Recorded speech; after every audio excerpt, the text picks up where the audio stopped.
Hay lugares en la tierra que no parecen hechos por manos humanas. Templos tan imponentes, tan hermosos y perfectos que parecen obras de dioses olvidados. Están ahí, de pie, desafiando la erosión, los terremotos y hasta nuestra comprensión. Algunos fueron tallados en una sola roca. Otros están alineados con constelaciones milenarias. Y todos comparten un mismo silencio. Nadie puede explicar cómo fueron construidos. ¿Quién tenía el conocimiento para hacer esto? ¿Qué civilización dominaba la piedra con esa precisión milimétrica hace siglos? ¿Y por qué con toda nuestra tecnología no podemos replicarlos hoy? En este viaje, exploraremos 7 templos que aún están en pie, que puedes visitar, que puedes tocar, pero que nadie se atreve a explicar con certeza. Quédate hasta el final, porque lo último que verás no es solo una ruina, es una obra maestra del pasado, tan hermosa y atípica, que hará que te preguntes si alguna vez fuimos los únicos constructores de nuestra historia.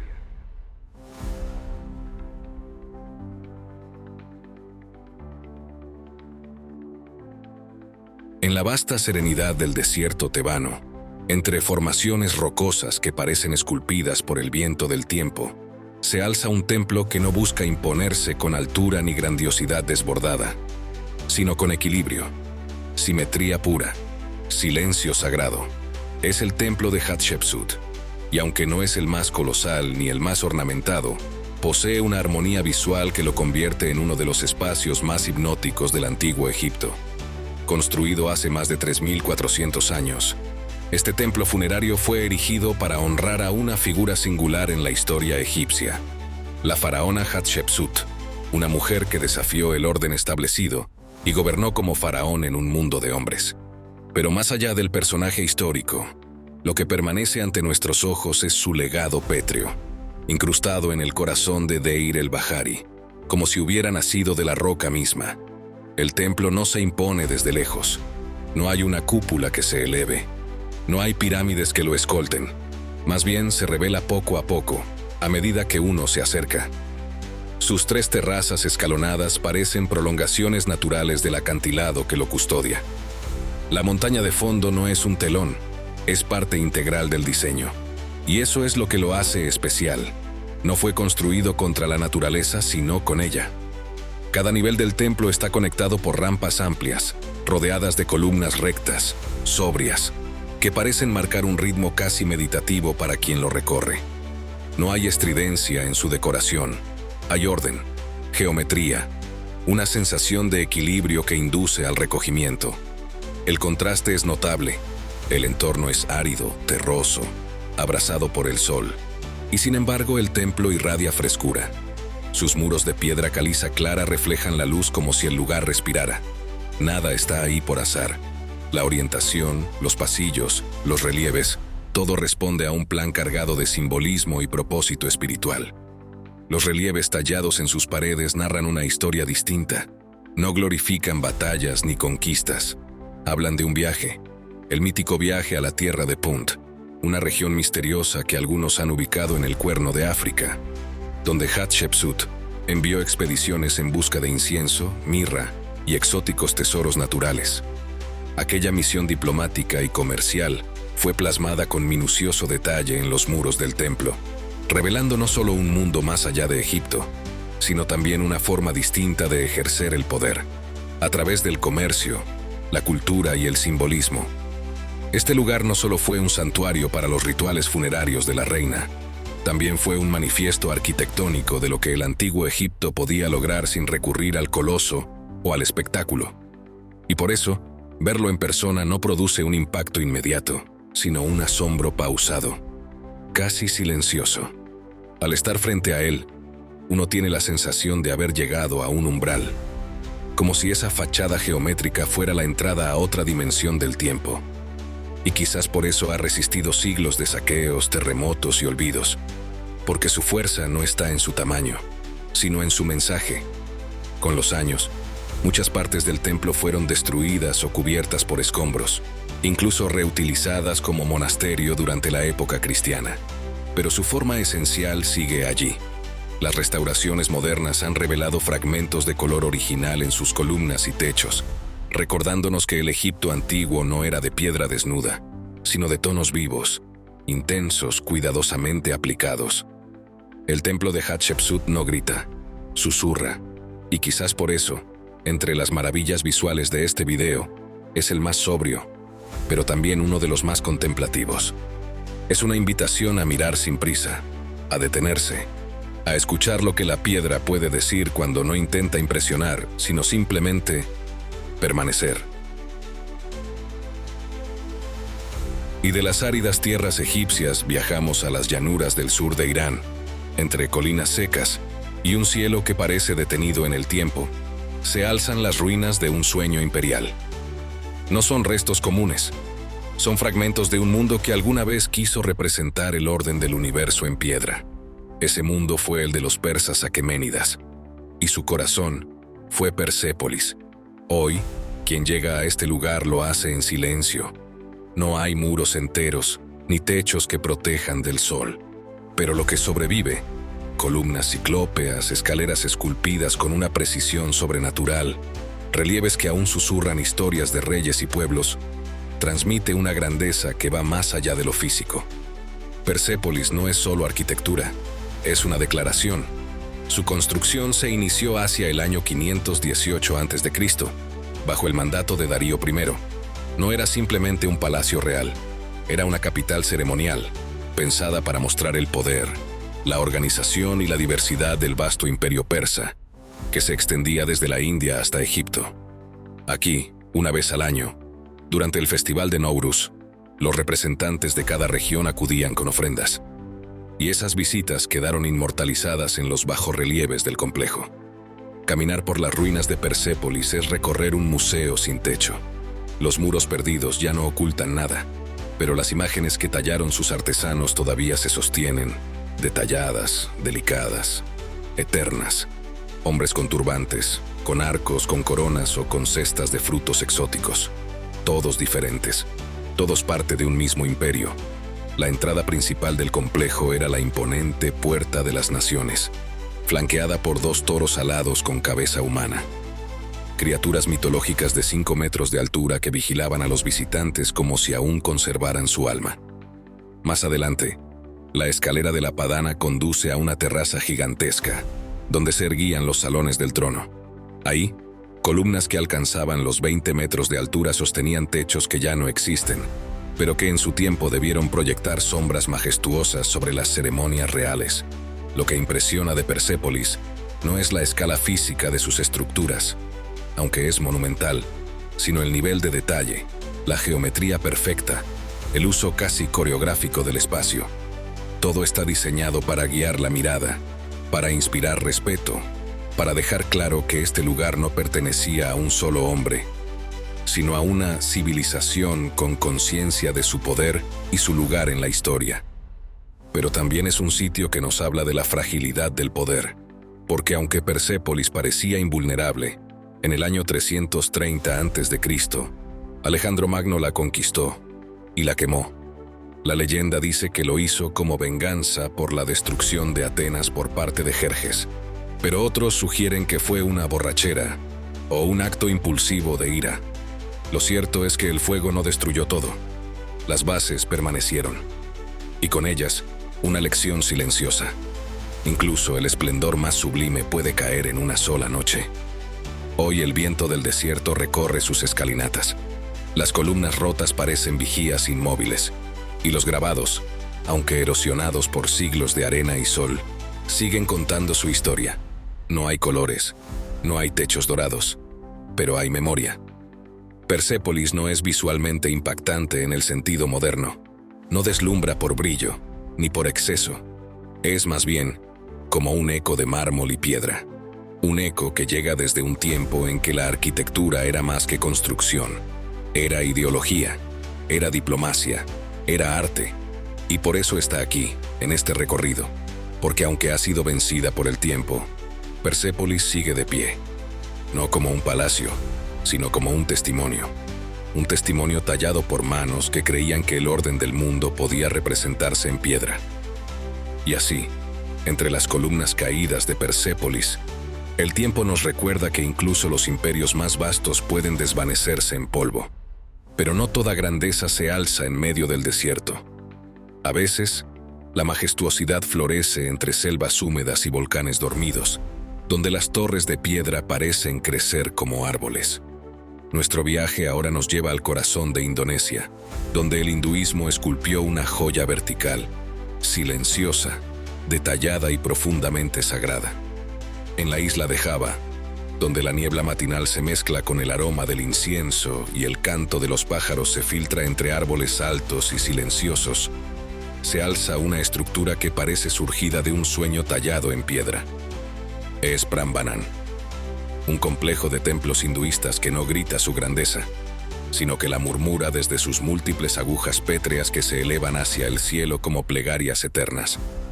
Prambanan fue construido en el siglo IX, en honor a la Trimurti: Brahma, el creador; Vishnu, el preservador; y Shiva, el destructor. Pero más allá de su propósito espiritual, el templo es una muestra de armonía geométrica. Cada estructura parece haber sido ubicada con precisión milimétrica, siguiendo un patrón sagrado que refleja la cosmovisión del hinduismo. Y es precisamente esa simetría la que impresiona, no por exceso, sino por orden.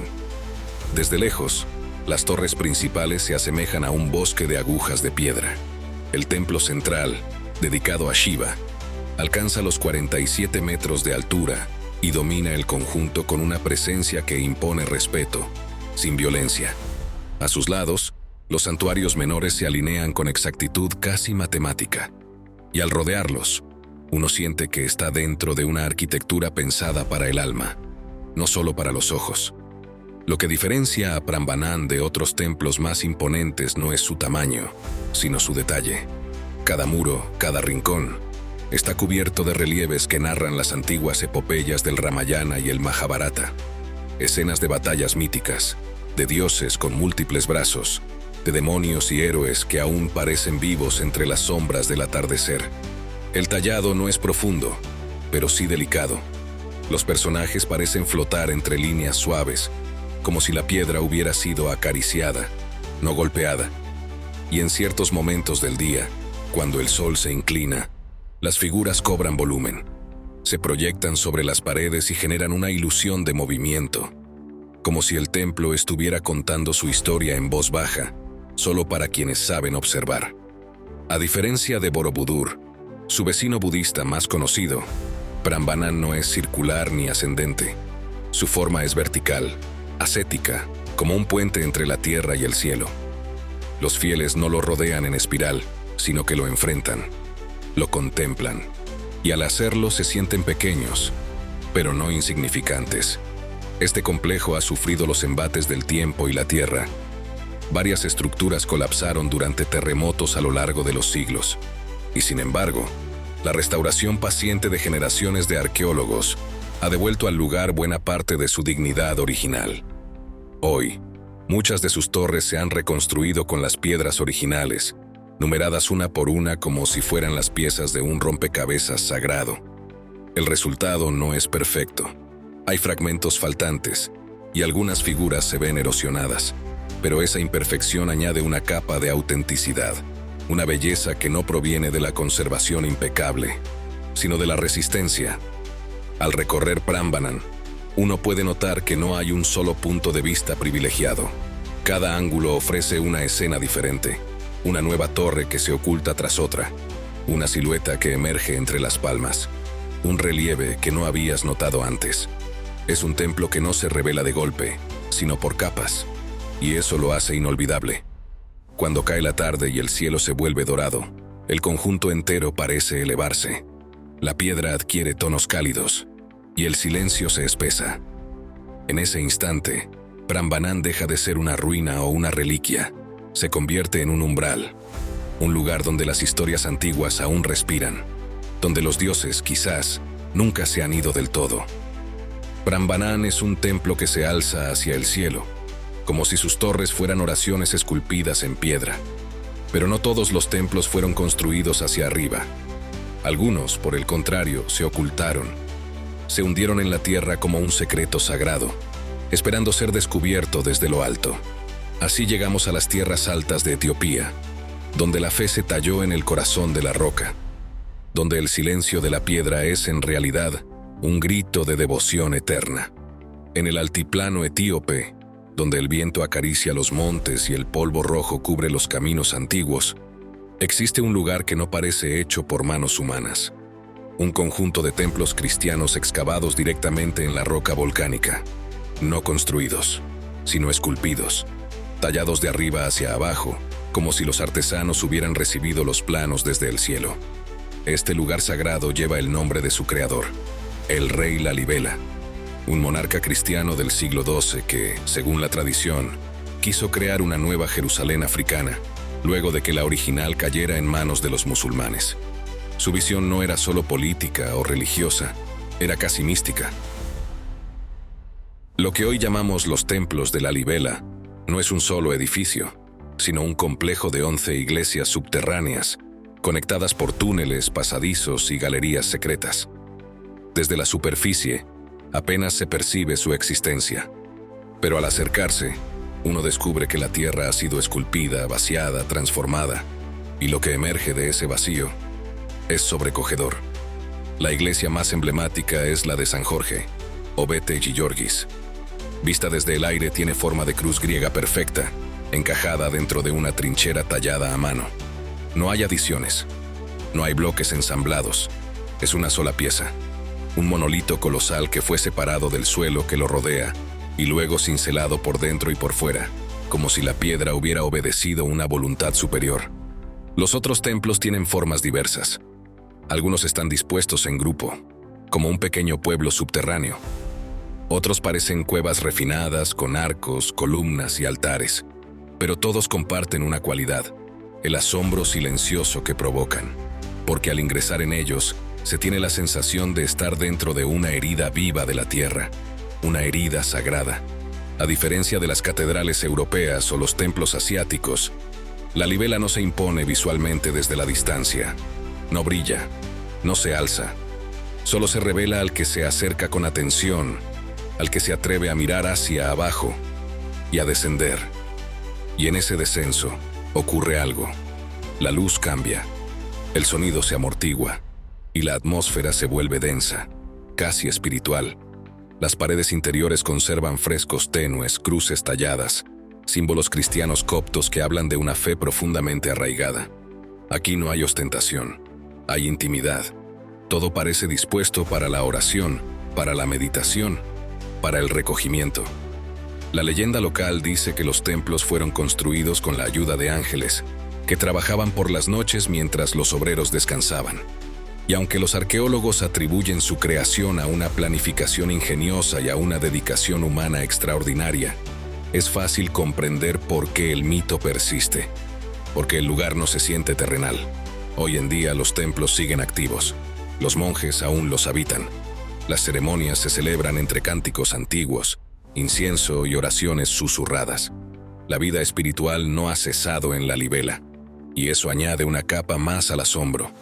No es una reliquia, es un santuario vivo. Desde lo alto, las iglesias de Lalibela parecen cicatrices geométricas en la piedra, pero al descender, se transforman en capillas sagradas, intactas, ajenas al paso del tiempo. El viaje es inverso. No se asciende hacia la divinidad, se baja hacia ella. Y en ese descenso silencioso, entre sombras suaves y ecos lejanos, uno comprende que el verdadero impacto visual no siempre está en lo que se ve a simple vista, sino en lo que se revela lentamente, cuando la mirada se vuelve profunda. En Lalibela, la fe se esculpió hacia abajo, como un descenso al corazón mismo de la devoción. Pero no todos los templos invitan a bajar. Algunos nos hacen ascender, paso a paso, como en un rito silencioso hacia lo más alto del alma. Nuestro viaje continúa en el sudeste asiático, donde la niebla se mezcla con el incienso, y una montaña entera se transforma en mandala. En la isla de Java Central, Cuando el sol apenas asoma y la niebla aún abraza la tierra, una estructura emerge como si flotara entre mundos. Es Borobudur, el monumento budista más grande del planeta. Pero más que un templo, es una montaña de piedra esculpida, una experiencia espiritual convertida en arquitectura. Un mandala tridimensional que se recorre no solo con los pies, sino con la mente. Construido entre los siglos VIII y IX por la dinastía Sailendra, Borobudur no fue edificado hacia el cielo ni excavado en la roca. Fue modelado sobre una colina, transformándola por completo en una representación física del cosmos budista. 9 niveles ascendentes, más de 2.600 relieves tallados, cientos de estatuas de Buda. Cada detalle está pensado para llevar al peregrino desde el mundo terrenal hasta el nirvana. La estructura es cuadrada en la base y circular en la cima. Desde arriba, parece una flor de piedra o una galaxia, una forma sagrada que guía al visitante por un recorrido espiritual. Primero, los muros narran la vida de Siddhartha Gautama, el Buda. Después, escenas de enseñanzas, símbolos de tentación, pasajes de lucha interna. Y al final, la liberación. No hay un interior en Borobudur, todo es exterior, todo se vive caminando. A diferencia de los templos donde uno entra para alejarse del mundo, aquí se recorre su superficie para comprenderlo. Y en cada paso, la piedra habla. Los relieves tallados son tan numerosos y detallados que podrían leerse como un libro pétreo de sabiduría. Historias de reyes, animales simbólicos, peregrinos, demonios, bodhisattvas. Una narrativa visual que se despliega mientras uno asciende en espiral, lentamente. Porque en Borobudur el tiempo se ralentiza. No hay prisa, hay contemplación. En los niveles superiores las paredes desaparecen. Ya no hay relatos visuales, solo silencio. Y allí, sobre plataformas circulares, se elevan las famosas estupas perforadas, grandes campanas de piedra que custodian en su interior estatuas de Buda meditativo. Se dice que si logras tocar la mano de una de ellas a través de las aberturas, tu deseo se cumple.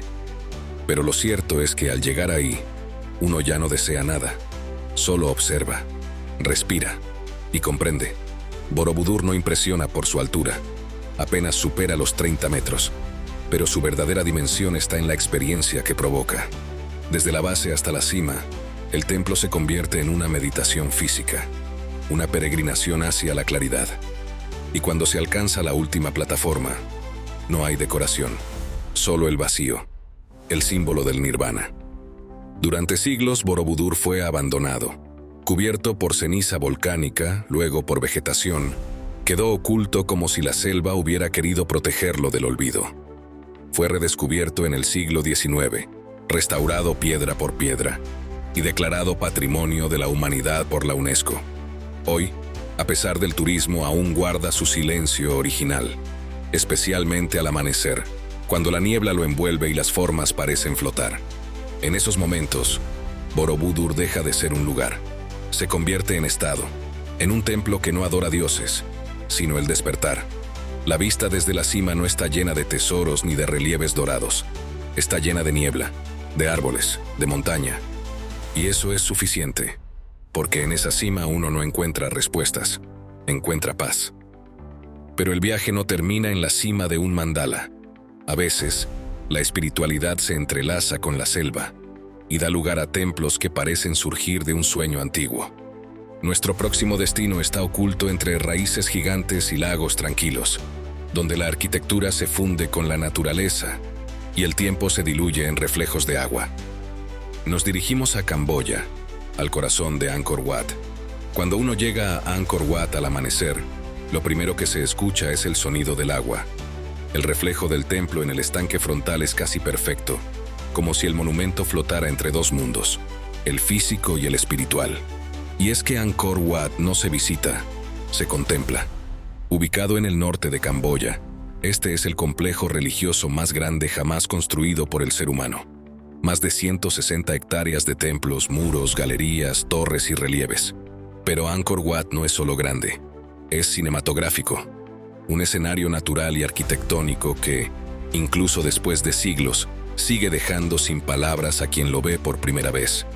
Fue construido en el siglo XII por el rey Suryavarman II, originalmente como templo hinduista dedicado a Vishnu. Con el tiempo se convirtió también en templo budista. Ese tránsito entre religiones no fue destrucción, fue transformación. Hoy, ambos universos coexisten en sus muros. El diseño del templo es una réplica simbólica del monte Meru, el centro del universo en la cosmología hindú. Sus 5 torres en forma de flor de loto representan los picos sagrados de esa montaña mítica, y su estructura concéntrica, con galerías, patios y murallas, simula los océanos y continentes que la rodean. Todo en Angkor Wat tiene un propósito. La orientación al oeste, poco común para un templo hindú, ha generado teorías que van desde significados astronómicos hasta simbolismos funerarios. Y sus proporciones no son caprichosas. Cada medida responde a cálculos precisos, basados en unidades astronómicas y ciclos solares. Pero más allá de su simbolismo, Angkor Wat deslumbra por su estética. Los muros están cubiertos con más de 3000 apsaras, danzarinas celestiales talladas con una delicadeza que parece imposible. Sus gestos, sus ropajes, sus peinados, cada figura es única, y cada una parece aún moverse entre luces y sombras. Las galerías interiores narran escenas del Ramayana y el Mahabharata, junto con procesos rituales, guerras y desfiles de dioses. Los relieves no solo decoran, enseñan, y lo hacen en un lenguaje visual tan claro como detallado. Lo asombroso de Angkor Wat es que no se revela de golpe. Uno cruza primero un puente sobre el agua, luego una muralla y después un patio amplio. El templo aparece poco a poco, como si se dejara descubrir, como si estuviera vivo. Durante siglos, Angkor Wat fue tragado por la selva, no destruido sino abrazado por la vegetación. Cuando los exploradores europeos lo redescubrieron en el siglo XIX, el templo ya formaba parte del paisaje, como si siempre hubiera estado allí. Raíces de árboles envolvían torres, pájaros anidaban en lo alto, y el tiempo, simplemente, había seguido su curso. Hoy, aunque ha sido restaurado, aún conserva ese halo de lugar perdido. A pesar de los visitantes, de las cámaras y los drones, hay momentos del día, especialmente al amanecer o al anochecer, en que Angkor Wat se desconecta del mundo moderno y regresa al suyo. Desde la altura, sus torres parecen guardianes dormidos. Desde el suelo, sus pasillos interminables invitan a perderse, no físicamente, sino espiritualmente. Porque caminar por Angkor Wat no es una simple visita, es una entrada al pasado, a una manera de construir donde cada piedra era una plegaria. Aquí, el arte no era decorativo, era devocional, y cada sombra proyectada, cada línea de luz que entra por sus ventanas, parece diseñada para recordarnos que estamos en un lugar sagrado, aunque no sepamos por qué lo sentimos. Aquí, la arquitectura se vuelve paisaje, y el tiempo se desliza entre raíces y reflejos. Pero hay un lugar donde el asombro ya no tiene forma de templo, ni de palacio, ni de monumento. Hay un lugar donde la piedra no fue colocada, sino esculpida desde la montaña misma, con una precisión que aún hoy desafía toda lógica. Un lugar que no parece hecho por manos humanas, sino por algo más antiguo, más profundo, más imposible. Así llegamos a la cúspide, al lugar más sobrecogedor, más enigmático, más imposible de todos. Un templo que no fue edificado, sino esculpido desde la entraña misma de la montaña. El templo de Kailasa. Este templo está ubicado en el corazón del estado de Maharashtra. Ellora, oculto entre colinas rojizas y caminos polvorientos, se encuentra uno de los mayores enigmas arquitectónicos de la antigüedad. No se trata de un edificio que fue erigido piedra sobre piedra, sino de una montaña que fue esculpida hacia adentro. Tallado de una sola roca, el templo no fue construido, fue liberado, como si los artesanos hubieran retirado el exceso y dejado a la vista algo que siempre estuvo allí, esperando. Su volumen es mayor que el Partenón, su interior más complejo que el de muchas catedrales, y sin embargo todo fue tallado verticalmente, desde arriba hacia abajo, sin margen de error. Se estima que más de 200.000 toneladas de piedra fueron removidas a mano, no cortadas, no transportadas, excavadas directamente del macizo. Y lo más desconcertante es que no hay registros escritos del proceso, ni planos, ni crónicas detalladas. Solo el resultado, una obra maestra que sigue desafiando a ingenieros, arqueólogos y escépticos. El templo fue construido en el siglo VIII, bajo el reinado del rey Krishna I de la dinastía Rashtrakuta. Dedicado al dios Shiva, representa simbólicamente el monte Kailasa, la morada sagrada del dios en la mitología hindú. Y en su diseño no hay improvisación, todo tiene orden, ritmo, intención, columnas gigantes, esculturas de elefantes a escala real, relieves de deidades, demonios y seres cósmicos, escalinatas, santuarios laterales, galerías ocultas. Nada parece fuera de lugar, y todo está conectado con una armonía que solo puede lograrse si se tiene el resultado completo en la mente, antes siquiera de comenzar. En su interior, el templo no pierde majestuosidad. Las paredes, los techos, los pilares, todo está tallado con minuciosidad. No hay superficie sin detalle. Y sin embargo, lo que más impacta no es lo ornamental, sino el hecho de que todo esto fue hecho sin errores, sin desmontajes, sin rectificaciones. Una sola roca, un solo intento. Muchos investigadores han cuestionado la viabilidad técnica de semejante obra con herramientas rudimentarias. Y aunque las explicaciones tradicionales hablan de paciencia, mano de obra masiva y siglos de esfuerzo, el templo de Kailasa sigue pareciendo una obra fuera de su tiempo, casi fuera de este mundo. Algunos lo comparan con Petra, otros con Abu Simbel, pero Kailasa es distinto, porque Petra y Abu Simbel son fachadas. Kailasa es tridimensional, es estructura completa, tanto por dentro como por fuera. Hoy el templo sigue en pie, no como ruina sino como símbolo, no como objeto de culto sino como testimonio de lo imposible. Y cuando uno se encuentra ante él, lo único que puede hacer es mirar en silencio, porque hay lugares que no fueron hechos para ser entendidos, fueron hechos para ser contemplados. Y si este viaje te dejó más preguntas que respuestas, no estás solo.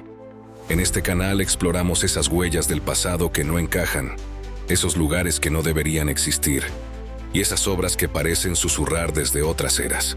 Misterios como este, y muchos más, ya están esperando por ti.